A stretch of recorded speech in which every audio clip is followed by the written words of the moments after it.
So moving on in the Scout 2s, probably one of the most interesting changes was when the Travelall pickup was killed by gas crunches, the 118-inch Traveler and Terra came out. And there are some folks that didn't know those were actually developed to replace the Travelall and the pickup. Yeah, I sometimes wonder about that, but it kind of fell into place. I mean, almost. Yeah, I think, you know, even going back to the Scout 80 era, there was people wanted a long wheelbase. Do we have a picture of a stretched in the book? Yeah, the stretched 80 from 62 or 61. Actually wasn't a bad looking piece. It wasn't. And so I think they knew that people would want that. It was just, again, it goes back to small budgets, and they just, maybe they didn't see the market, maybe they thought the market was too small to devote that much development time to, but finally they got around to it. But it makes me wonder, though, because the earliest things I think we found about the long wheelbase Scout 2 was 72. So if they were starting to work on the long wheelbase Scout in 72, then they must have known they were going to kill the trucks in 72. They had some idea, because I think there were several gas crunches from 71 clear through. You remember the lines? Yeah, people? 73 is when the first one was. And we can probably look up sales figures and figure it out. They were leveled off 71, 72, 73, 74 might have been a good year, but it just, it was a bad year for pickups and Travelalls. Right. And the writing was on the wall. Right, the writing was on the wall. And whatever the reason, whether the long wheelbase Scouts came about directly to replace the light trucks or not, I don't know for sure. It seems likely, but we don't know for sure. But it worked out. But it dawned the next year. So, and then the diesel engine that came out in '76, I believe, first passenger car in America. With at least they toted that. The company toted. Yeah, that was pretty much it. Of course, there was Mercedes. It had been in the market for a long time, and there were some Peugeots around, Peugeot diesels. First American made. Right. Yeah, and that's another thing that I've gotten really interested in, because they experiment. And there's some talk about it in the book, but the wonderful thing about writing a book is more stuff comes out of the woodwork later on. Right, exactly. And somebody reads this book and they realize, oh, I know, they got a piece of that story. We both got tidbits for the last 3 years of things that we could probably make the book that much. In fact, it could have been that much bigger to begin with. Yes, we cut a lot. We had to, yes. There was a misunderstanding with the publisher about how big the book was going to be, and so spent a lot of time, putting part of it together that we had to cut. So, it was kind of rankling, because in the writing business, you don't put your fingers to the keyboard until you have a sale. Because it doesn't work like you write a story and then you try to sell it. No, you try to sell the story, you sell the story, and then you write it. That's how it should work. I mean, if you're in it to make a living, because you can waste your time writing a story that if you misread the market, then you've written it for nothing. You wasted your time. So yeah. And then the new stuff, I don't know what we're going to do when it's come time to redo the book. Certainly corrections and such, because we've learned some things that were, nothing hugely wrong, but just tidbits here and there that need to be changed, and of course the usual human errors that always go into a book like this. But one of them stands out is that we call it a K-line soft top when it should have been a Whitco. I mean, I didn't catch that one, and I know it's wrong, but things like that slip by, and it's going to happen. Yeah. And they're not major mistakes. So the book is really good and true.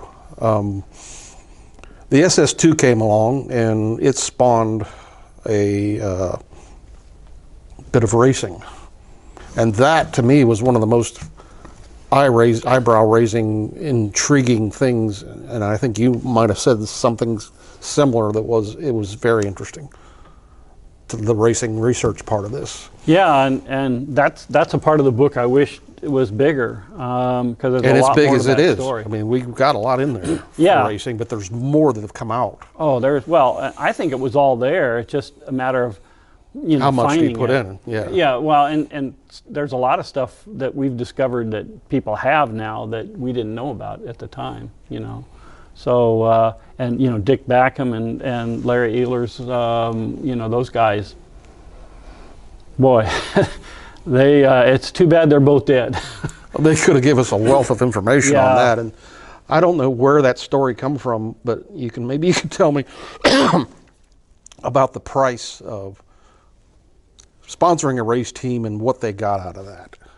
Was there a letter somewhere that we saw? Yeah, Dick Yes. Backham, who was he was the sales guy that really pushed to get International into the race game.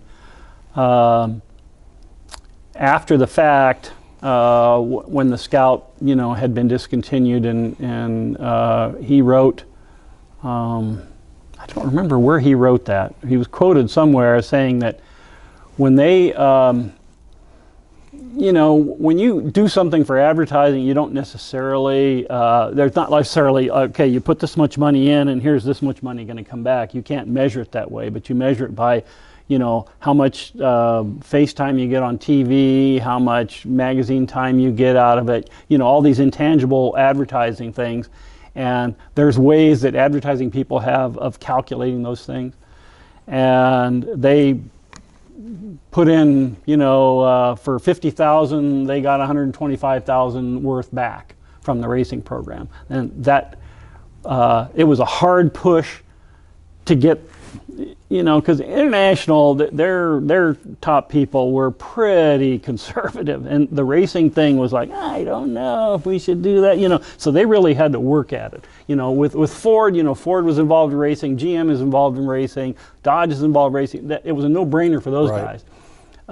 But International Harvester, tractor guys, oh no, racing, I don't know. 5 miles an hour is about as fast as we want to go, right? So it was a hard push, but then they were all pretty pleased with it. It worked out pretty well, and they ended up sponsoring 4 teams, and there was, I guess some of the small guys got sponsorship too, sort of unofficially. Jimmy Jones was what basically the first. Yeah, he was the first. I think he pulled in the team. He pulled in the team. He knew the guys and got the rest of the other three to go, and I think it worked out well, and it just nobody,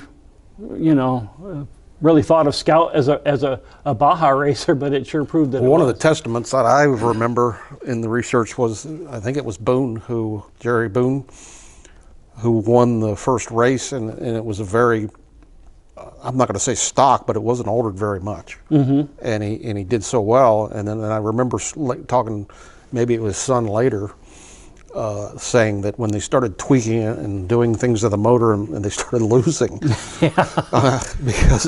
that's a testament of the SS2 and the Scout as Jerry Boone's untouched. first racer. Yeah. When they introduced the SS2, I remember when they introduced the SS2, the Boones were involved in Parker. That was opening a dealership there, and so they went to the. That's Truck and Tractor. Yeah, right. Okay. And they went to the unveiling of the SS2. That was not all that far. I would think Parker actually too, where they unveiled it. Yeah. They had a big press event and dealer event and everything where they introduced the SS2, and that's where they had Jones, demonstrating everything. They bought one of those vehicles from that event. That's introduction, right. And turned it into a race. And like a month later, they were racing in the race, and they won. And Jerry Boone had never raced before, so that's amazing. And so and then he won. So it was kind of interesting. It's not a known fact. I don't know if it's in here. Sherman Bosch, represented Bay Shore International, had won. Was it 76? In a Jeep. Yeah. Had won the Baja 1000, and then he converted to Scout and won it several times, didn't he? Oh yeah, he was a hot dog. The guy, and if any he was hard on his equipment, because he pushed it. I mean, right to the limit, And you know, if it withstood Sherman Balch, you know, it was That's pretty right. good. But it was interesting that he went from Jeep and was lured in to the International Scout and did well with it. And then you had Frank Hallworth, which we have his vehicle here on display, did well with his long wheelbase Scout, kind of a long wheelbase SS2, one of the only ones ever mocked up. He had his hand in a lot of the developing a lot of the components that made the racers win and do well. That's Right. that true? Yeah. So Frank was key in that, and he's still around. And had the pleasure Great of guy to talk to. having him at one of our shows. And if I get him back here again, Binder TV will definitely interview him, and probably next to his Scout. But he was one of the, and he co-drove with some of the other guys too. Right, early on, was- yeah. so Frank got around. Jones, yeah, he co-drove with Jones. Because the thing, Frank was a builder. I mean, he was a fabricator, and so a lot of the Scout teams were having him basically build portions of their truck. I mean, you know, what Frank did, a lot of the other guys did. And he's willing to help them. Right. They were the team. Well, they all knew each other. So. Right. But I mean, you know, Frank really pushed the envelope as far as the rules book went. Like, you know, this rig right here has a Dana 60 rear axle, which Dana 60s didn't come in Scouts, right? Uh-oh, So he's going to tell on him. yeah, I'm gonna rat him out right now, 30 years later. But they didn't, you know, Scouts did not have a Dana 60.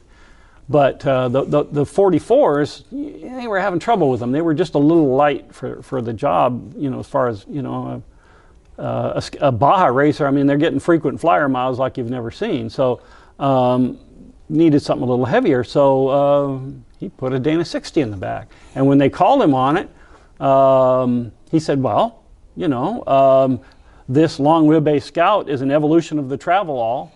And That's right. and the Travelall had a Dana 60, and so so it should be fine. And got international write him a light letter. duty. It got international write him a letter stating so, and the same with the 392 engine.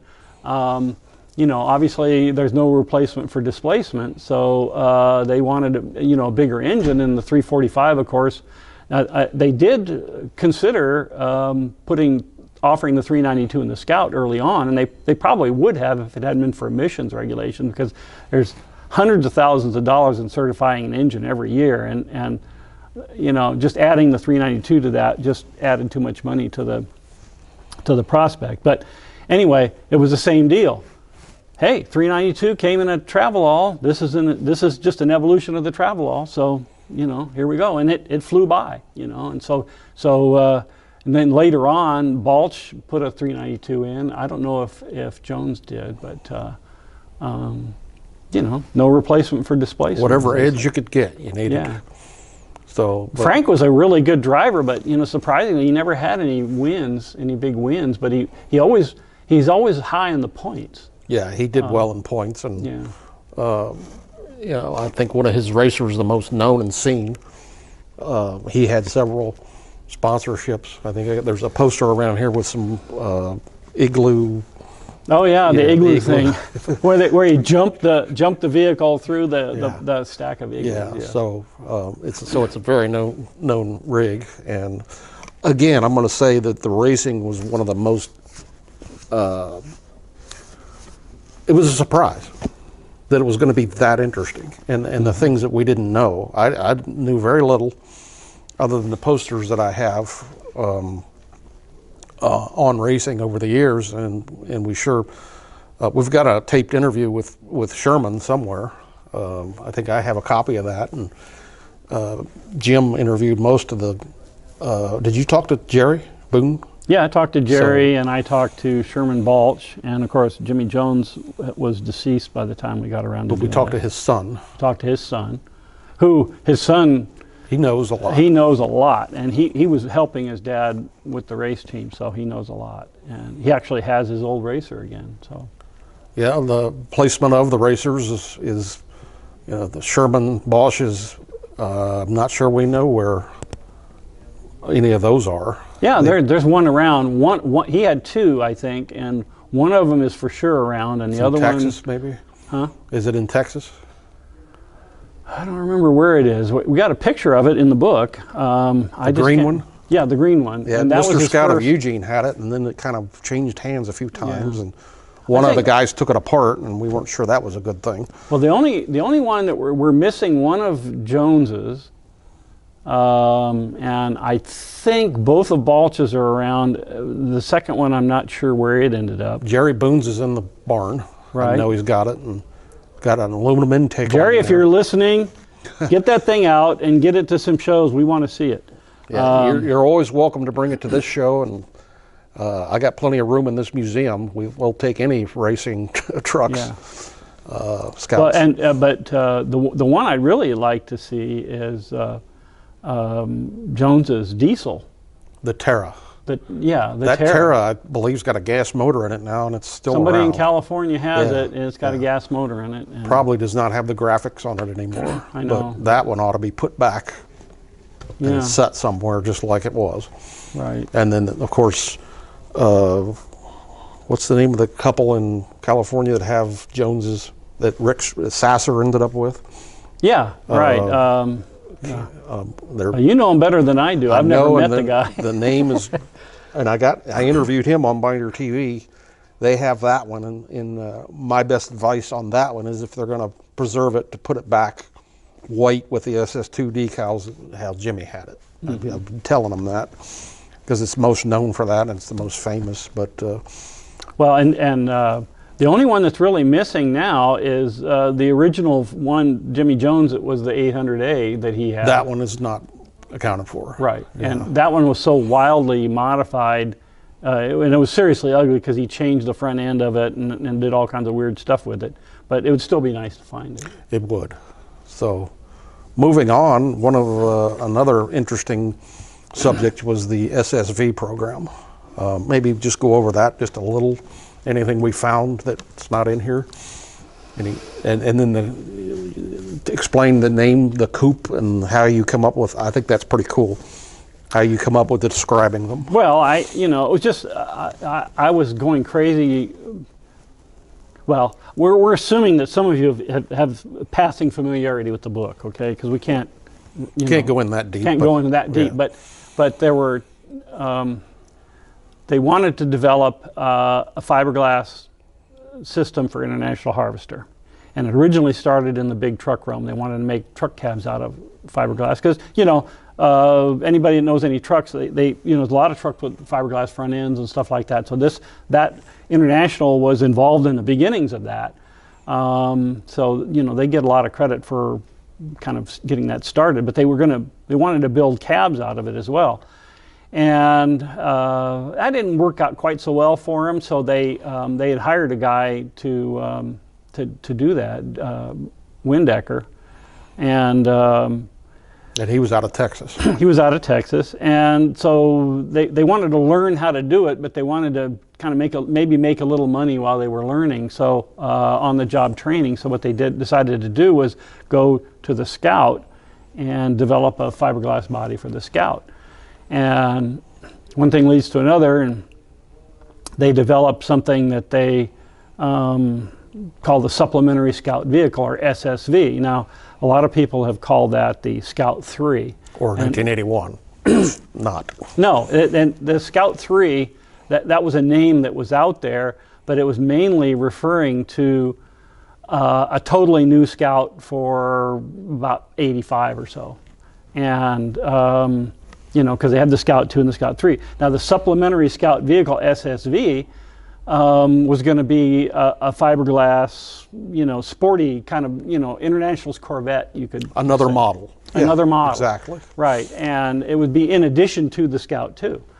And it was pretty certain that it would have, had things gone well, it would have probably appeared in the 1981 model year. So, and it was pretty well developed when the pop stand was closed, the Scout pop stand was closed. So they first developed it on a 95-inch wheelbase, and we were just talking about that earlier. Why the heck did they feel like they had to shorten the wheelbase by 5 inches? for this special thing, because what they were doing when they were developing it, they were actually taking Scout 2 chassis and slicing them, taking 5 inches out of them, and using the little sleeve that they made to extend the wheelbase for the Terras and Travelers, and they were using that to shorten the Scout 2. And it just seems like a complete waste of energy and effort, but that's what they did, and the bodies were developed around a 95-inch wheelbase, and there was a lot of evolution in that, which I still haven't been able to track all the different changes that they made. And what it led to was finally the realization that why not just put it on a 100-inch wheelbase, and so they developed like a coupe that was going to be on just basically a standard Scout chassis, and it was pretty nice looking. I mean, you know, I think it could have flown, but they never really developed a name for it. I don't know what they would have actually called it. It never went far enough to get a name, because about the time they were finishing the development of it is when the strike happened, and basically not much went on at International after that strike. So. Speaking of that, the strike lasted 6 months. In my opinion, that's one of the things that was the demise of the Scout, was 6 months without production, and then, you know, emissions and not having enough dollar development. You concur with that or add? Yeah, basically. I mean, you know, it was. I think it was that, and just the corporate model. You know, International as a company was having their problems right then. That's too. Right. And you know, Archie McCardle decided to play chicken with the UAW, and it wasn't a good outcome. No, it wasn't a good outcome, and you know, maybe that needed to be done.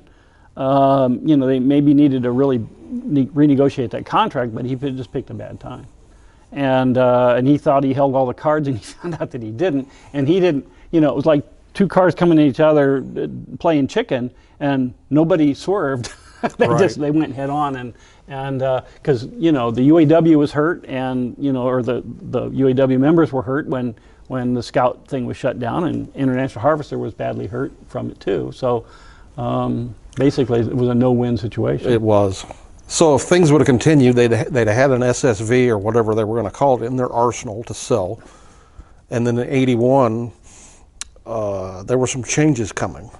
Oh yeah. And you and I have argued about whether we're never going to get over that argument. Well, we will. I felt like what you've uncovered and what we uncovered was that they were going to drop the name Scout completely, but I think I'm wrong, and it was going to be more minimized. And then these numbers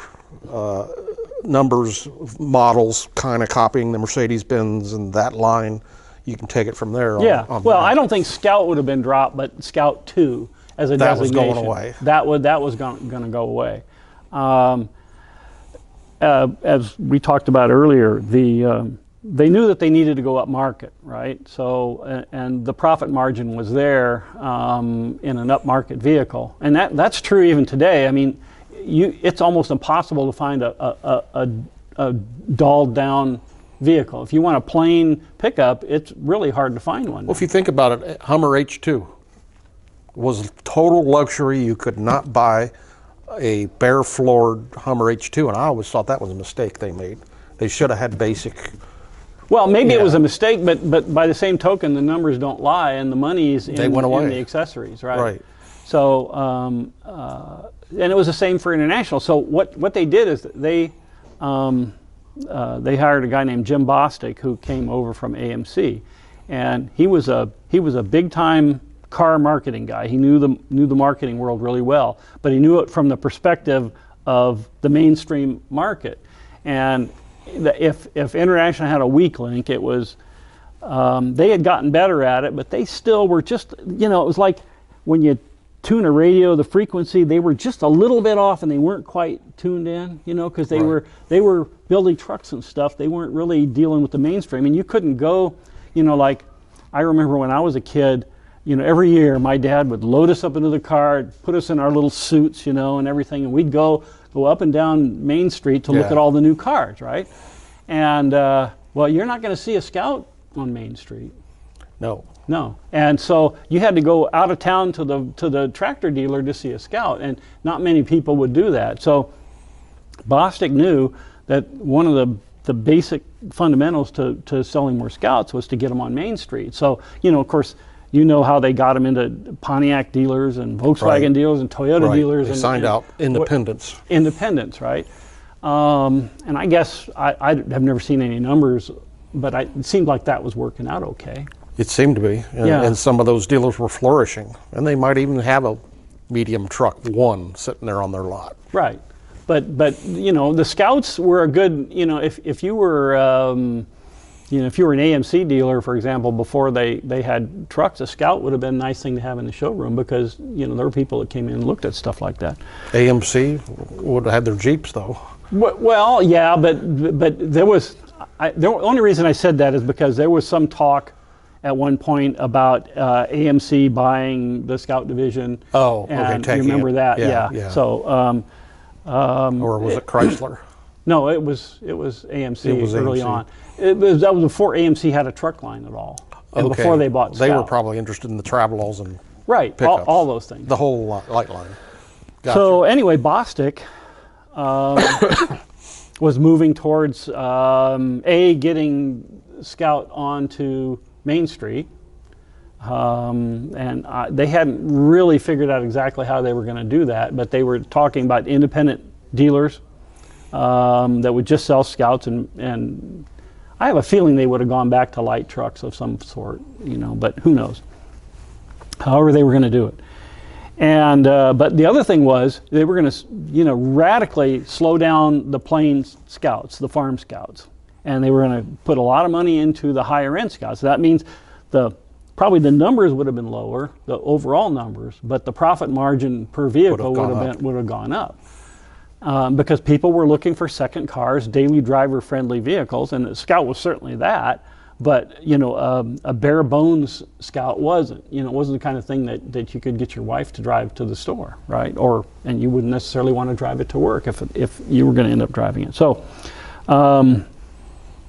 so that's what they were working on, and for '81 they were talking about.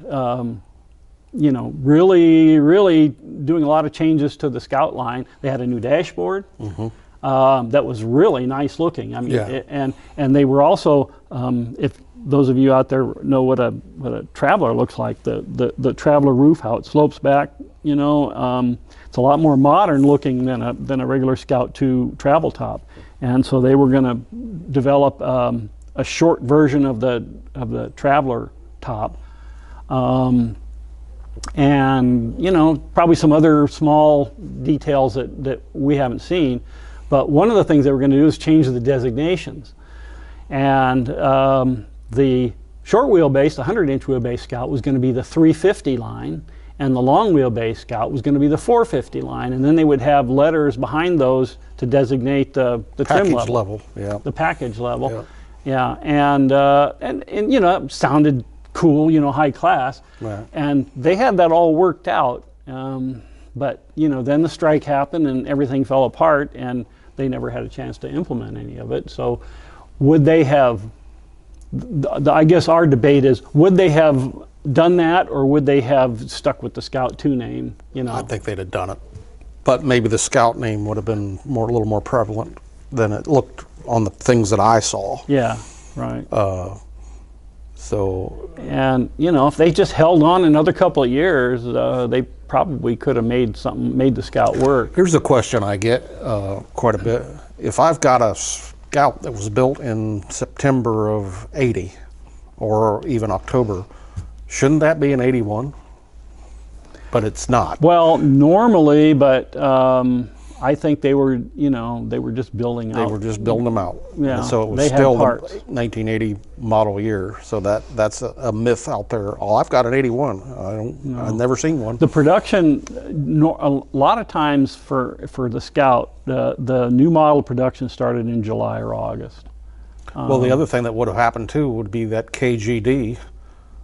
That K would have advanced to something. What would that have been? The next letter? L. LGB. Never seen one of those. No. To. No. So no, they weren't '81 model years. I think they knew See, what happened is right after this, the strike ended in April, right? It was April. Yes. That's when they decided to put the Scout Division up for sale. And so had a new person, you know, taken the Scout. Of course, they would have maybe taken it in a completely different direction. Who knows? But it was a foregone conclusion. The Scout was going away one way or the other. Either it was going to go to somebody else and they were going to build it, or it was just going to go away. And so they just didn't care anymore. Right. Yeah, it was going downhill from there. Yeah. And so they were just going to build out. They had a lot of parts. They got stuck with a lot of diesel engines because they were going to really emphasize the turbo diesel to get their corporate average fuel economy up. And so they bought a whole lot of diesels, and they actually, when they stopped production, they had a whole lot left. But towards the end of May, you couldn't get a gas Scout. I think I plotted the last. There was a few odds and ends done, but towards the end of May, there's virtually no gas Scouts built. Yeah, it'd be interesting to find the last gas engine. Well, there was a few. We didn't look for it hard enough. I did you? later. Yeah. I have done that later, going through those microfish, you know, the service fishes, and. Did you find it? Well, there's no. See, what would happen is there'd be like, 1,000 diesels, and then there'd be like 2 gas engines, and they were probably special ordered or something like that. So you can't say that there's no gas engines, but it seems to me, I think I saw the last gas engine was built like in June or something like June, that. July is what I thought. Yeah, but let me tell you, if you want to test your eyeballs and your sanity, try scrolling through 20 or 30,000 of those partial fish. Ooh. I know. Yeah, that's even worse than the ones that we went through up at the archives. Right. Yeah. So, and I have literally been through every single 1979. Wow. And 1976. Every single one. There's 52,000 of them in 1979. Wow. And I've been through literally every one of those. That's quite a I don't feat. know why. And maybe that's why I got this twitch. Yeah, there's something wrong with you. I know. Well, I said I'm a research animal, but. So if people asked, what did we cut out of here? Well, nothing really important. Well, I mean, we cut out the prior vehicle history. There was going to be a chapter Other on trucks the and stuff things. that came before. And probably just kind of narrowed an overview. Each thing got narrowed a little bit. So Right. we really didn't leave a whole lot out, but it really could have been twice as thick. Yeah. What have we learned since that should be in there? Anything profound? That's a hard question to answer for me. There's a lot of little details. Okay. When I knew I was going to do this, John asked me to come up with some things, and some of the things I learned about there was rumors going around about a folding windshield being available for the 800s, and I confirmed that, and confirmed that they were available from the start of the 800 line through the 800Bs. I found some very late production 800Bs with that special option code for a folding windshield. I remember that coming up.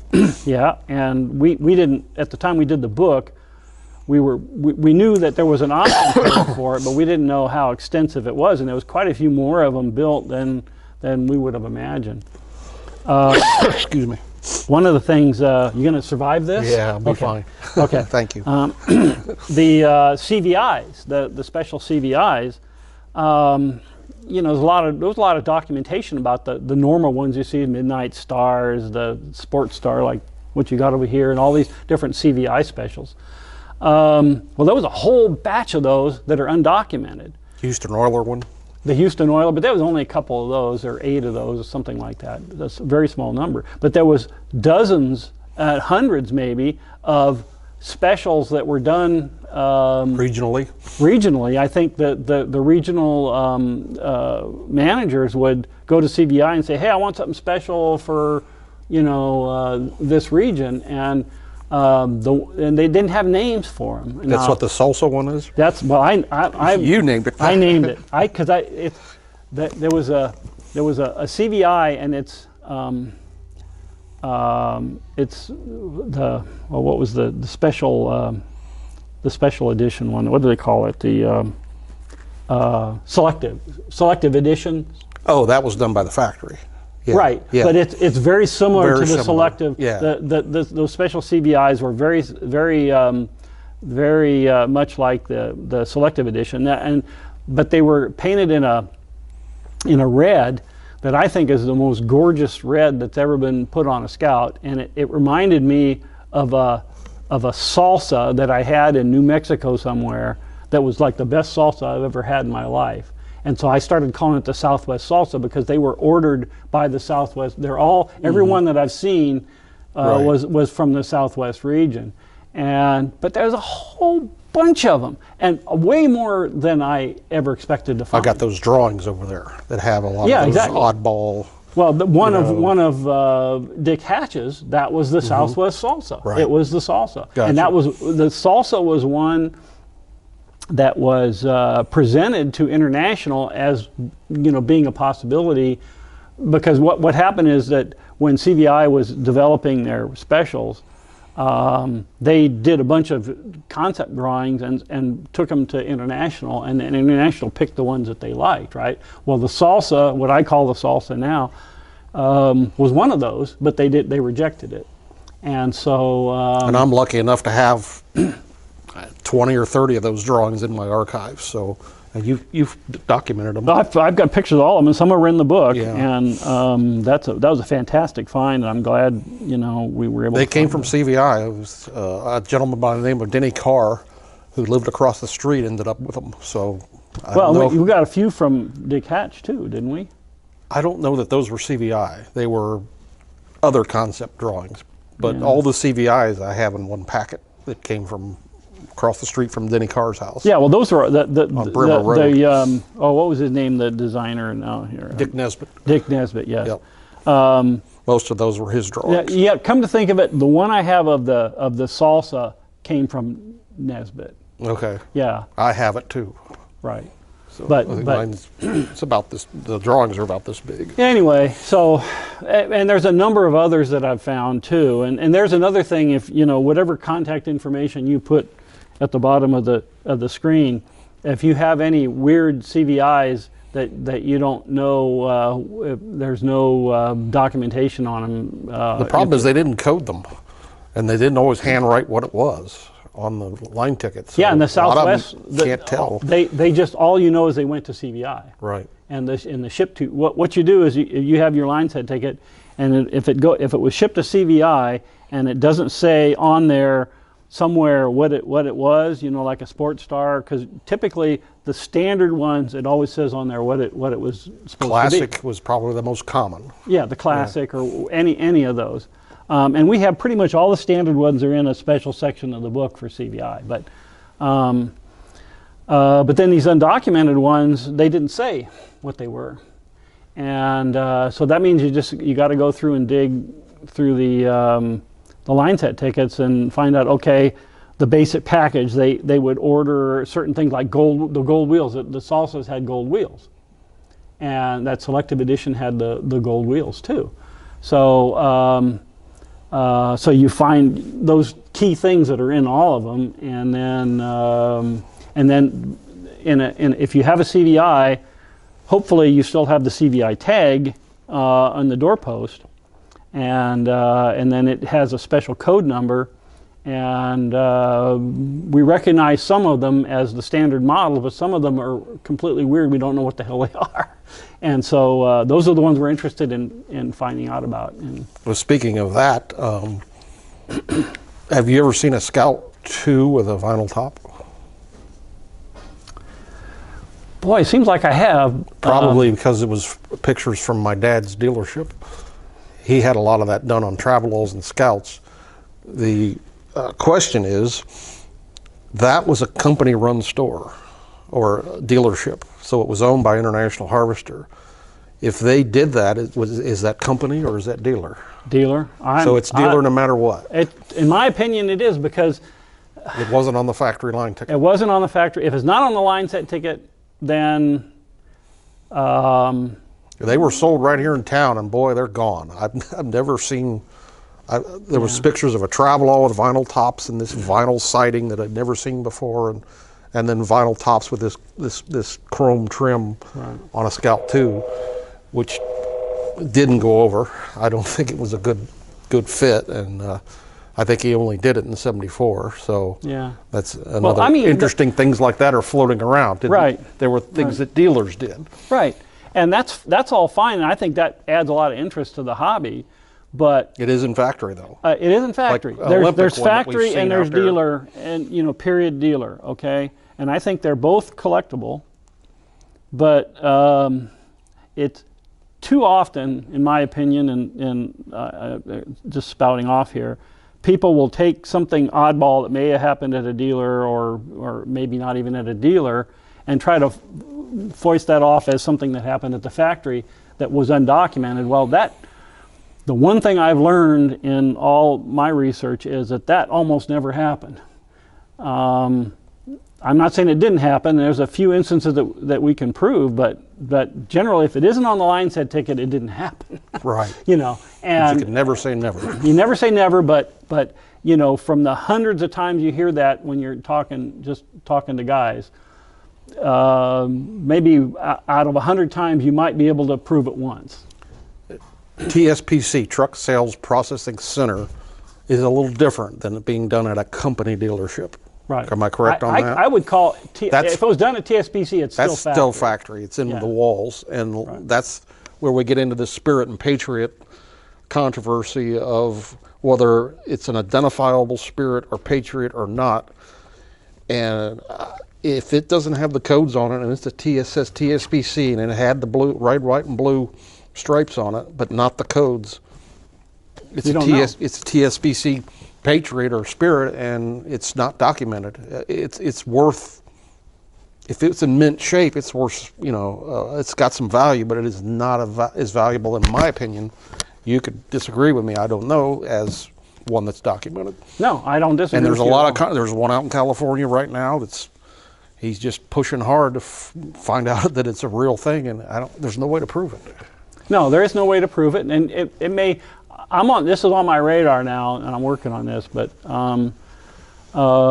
basically, as historians, you have to say, is there documentation on it, or is there not documentation on it?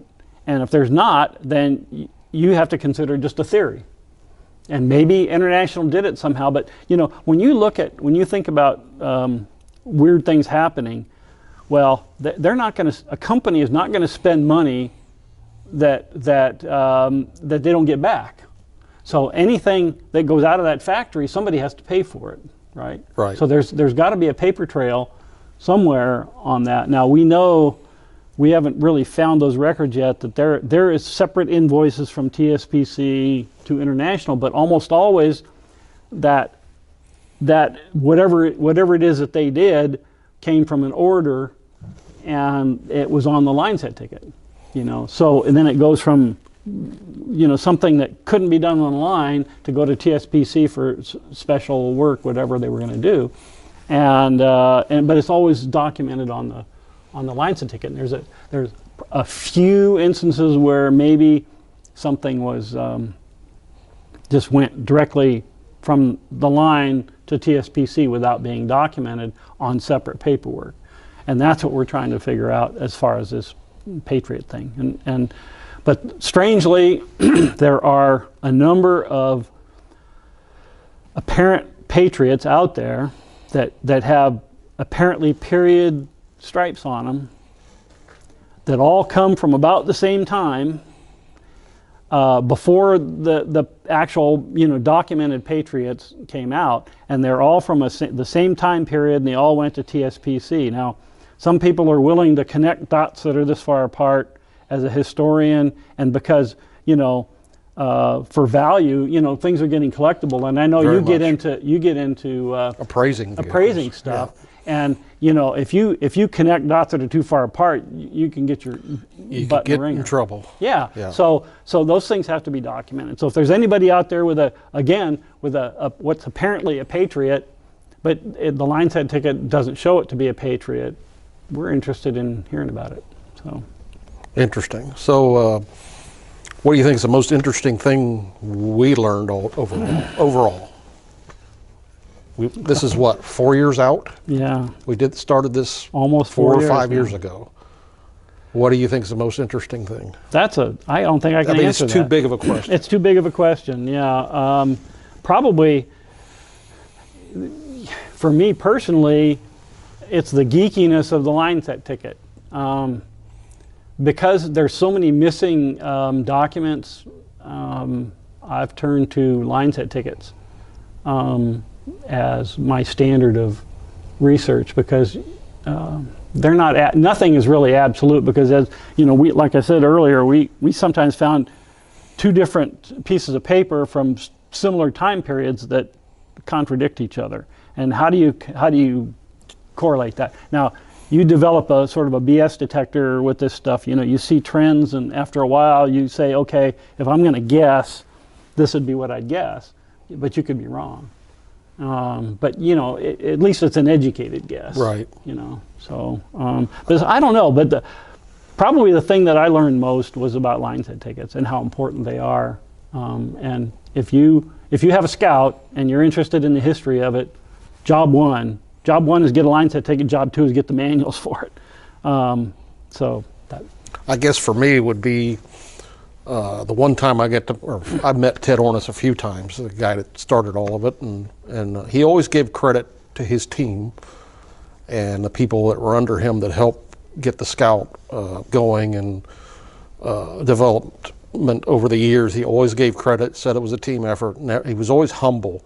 But one of the things that I kind of see with and agree with him on, it was he always sat back and, you know, said we built a vehicle and it was just a vehicle, and this love for it is almost understandable. And after this book, the vehicles have become more popular, the values have shot up, and you go to the shows and you see the people talking to each other and the camaraderie, and it's just amazing that this vehicle has such a love and a following that it's humbling. So that's one of the things I've learned from it.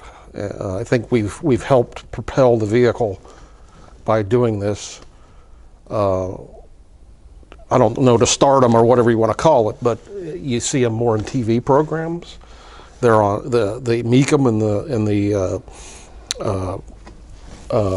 auction that's out in Arizona. Whatever, the big auction, Barrett Jackson. Mm-hmm. They're bringing tall dollars at these auctions. They're that's on a TV. mixed blessing, isn't it? Well, it is. Yeah. And the media has noticed. They're on TV shows, they're in movies, more so than before, and that's, you know, helping keep them alive. So yeah. You know, what we did too is provide a service, because there was no Scout book before this one. No, and there was a lot of bovine scoutology out there about right. Scouts, and a lot right. of incorrect assumptions and incorrect data out there. And now at least people have a book they can go to, and that's we spend a lot of time trying to make sure it's right. That's not to say it's 100% right, because I don't know that anything can be, but we didn't just pull it out of our butts. No. We got the paperwork on it. Everything that's in this book, pretty much, we can justify with a piece of paper that came from International Harvester. So that's right. And there was another book coming out. It was on Amazon for years. It never came out. What do you think happened to that? Did he look at this and go, I can't do any better than that? I don't know. I don't know. It's gone. Have you noticed that? Yes, it's completely gone. And I'd welcome it. You know, bring out another book. Anything you can put out there. Maybe he had some tidbits that we missed or whatever. I'm not against another book by anybody, but I was waiting on it, and I actually ordered it, and it never came. So, Yeah, I think well. that's an interesting little thing. And Well, maybe the market, it's a smaller market. I mean, even our publisher, Octane Press, they're into international harvester stuff. They do a lot of tractor books as well, but they had to think about it a little bit. they did, but I think they were real pleased with it. Oh yeah, there's no doubt about it, and I sold. think the numbers were good, and we sold a fair number of books. But going back to writing books, there's got to be the bandwidth, Right. And sometimes it seems like there's unlimited bandwidth for Jeep books, because I at least every other year some publisher approaches me to do another Jeep book, and I'm Jeeped done out. with Jeep books. I mean, it's just like I've said all there is to say, and there's a lot of books out there that are quick and dirty books, what I call quick and dirty books. I think that's what that one was going to be. Yeah, it was going to be a quick and dirty book, maybe. I mean, this is what, 400 and some pages. That book was going to be 120 pages or something like that. I don't think you can do justice to the Scout in 120 pages. No. And Could we do another 400? Probably, but I don't know. I don't know if it would go as well as this. Do you? I think it would. Everybody bought one of these, would buy another one. yeah, well, it remains to be seen, Right. and it's a lot of a lot of work. Now, obviously there's going to be a second edition to this at some point, and Corrections will be in. corrections, that. and there'll be new material too, because one of the things we already worked out with the publisher is that he's going to give us a few more pages, and so we're going to be able to put some stuff in there, like the Canada Dry. That was one. We've got a lot more on the Canada We Dry. had one little picture of it in there, and now we've seen two of them in life, real Yeah, life. in real life. To me, I don't know if you were. This wasn't I a drove question. it. You got to drive it. I didn't get to drive it. And I got to off-road it. That's not a question I was going to ask, but is it rarer than the Hearst? I mean, if you want to talk about the rarest Scout 2 in existence, No, it's not rarer than the Hearst. there's two of them. Well, there's three, but there's only two left. The third one is So missing. next would be that one. Have to be. Well, it's Have to be. I'd have to think about it, but yeah, off the top of my mean, head, that's what I'd say. Yeah, I can't think of any other model that's that, other than the We're SSV. talking Canada Dry. There were 14. Count them, 14. Okay, and there was only supposed to be 10, and I've not figured out why exactly they made the other 4, but they were giveaway for Canada Dry in Canada. A sweepstakes thing, and they were going to give 10 of them away. Now, maybe there's some evidence that a dealer ordered one for himself or for a customer or something like that. And after that, the other 3, I don't know why they made them, but there is one survives in pristine, original condition. It is totally original. And there's another one that survives that's being restored. So. And there's possibly one more that is one of those weird things that you hear about it all the time, but you can't verify it. The guy won't send pictures or whatever. But So what's next? well, I don't know. I mean, there's talk about an international truck book. Will be more difficult. It will. Yeah, and it's going to be a whole lot more difficult, and because there's like 1,000 variations of international trucks, literally Right. 1,000. It can't be as in depth as this, but we'll try. We'll do our best. Yeah, And so I'm that willing. remains to be seen. Again, it's a matter of, is the bandwidth there for a truck book or not? You'll be the indicator of that. From friends of And mine, I need to make a living at it. Right. No, we understand that. Yeah, and so I think the one is there, and they like what they have here. So yeah. But it's anyway, this book, the Scout book, going back to that, it's going to get a little bigger the next time it comes out, and so there'll be some new stuff in there. And the truck book, we'll see. You have anything else to add? No, just been great here in sitting here in your museum and talking again. We're not that far apart, but I hadn't been down to see the place, so I'm real happy to. I'm glad you got to see it, and Thanks for watching Binder TV Inside IH, and www.bindertv.com if you want to check out our other programs. This is, I don't know, the third or fourth. I'm not sure when this one will air, but it'll be out, and we'll be glad to answer any questions. You can find the email on bindertv.com, and thanks for watching, and we'll see you next time.